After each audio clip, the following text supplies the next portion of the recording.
ছাত্ৰ-ছাত্ৰীসকল তোমালোকক মোৰ চেনেললৈ স্বাগতম জনাইছোঁ। আজি তোমালোকৰ বাবে মই লৈ আহিছোঁ ভাষা বিজ্ঞানৰ ইম্পৰ্টেণ্ট শ্বৰ্ট কুৱেশ্যন এনচাৰ কেইটামান। আহা আমি ভিডিঅ'টো আৰম্ভ কৰোঁ। ১ নম্বৰ প্ৰশ্নটো হৈছে বিশিষ্ট ধ্বনি এটা চৰ্ত লিখা।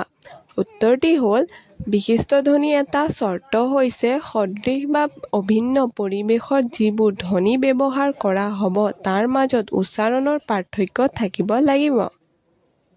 ২ নম্বৰ প্ৰশ্নটো হৈছে অসমীয়া কাৰক কেইবিধ? উত্তৰটি হ'ল অসমীয়া কাৰক ৬ বিধ। ৩ নম্বৰ প্ৰশ্নটো হৈছে সুৰ লৰ অনুযায়ী বাক্যৰ অৰ্থৰ পৰিৱৰ্তন হ'ব পাৰেনে? উত্তৰটি হৈছে পাৰে।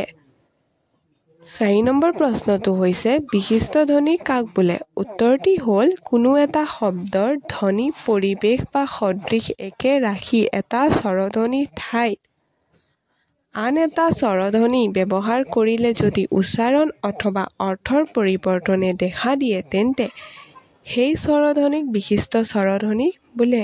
৫ নম্বৰ প্ৰশ্নটো হৈছে ভাষাৰ যুগ বিভাজন কৰা। উত্তৰটি হ'ল প্ৰাচীন ভাৰতীয় আৰ্য ভাষাৰ সময় ধৰা হৈছে খ্ৰীষ্টপূৰ্ব ১২০০ শতিকাৰ পৰা খ্ৰীষ্টপূৰ্ব ৬ষ্ঠ শতিকালৈ।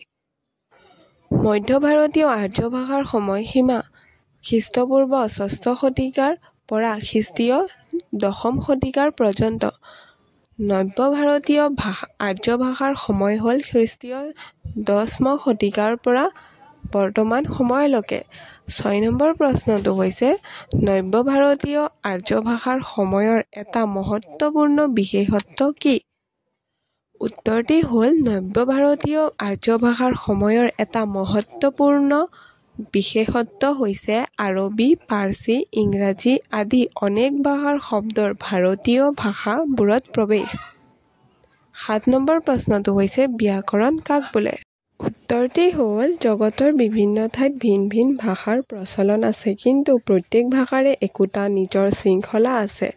প্ৰত্যেকৰে গঠনৰ কিছুমান প্ৰণালী আছে। ভাষা এটাৰ বিশ্লেষণ কৰি তাৰ গঠন প্ৰণালীৰ বিৱৰণ দাঙি ধৰিলে হয় ভাষাটোৰ ব্যাকৰণ। সংক্ষেপতে কোনো এটা ভাষাৰ গঠনৰ তন্ন বিচাৰ আৰু তাৰ শৃংখলাবদ্ধ বিৱৰণ হ'ল সেই ভাষাটোৰ ব্যাকৰণ। সত্যনাথ বৰাৰ ভাষাত ব্যাকৰণ ভাষাৰ বিশ্লেষণ বা ভাঙনি।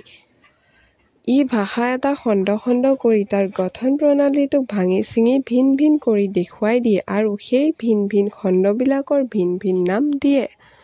ধন্যবাদ।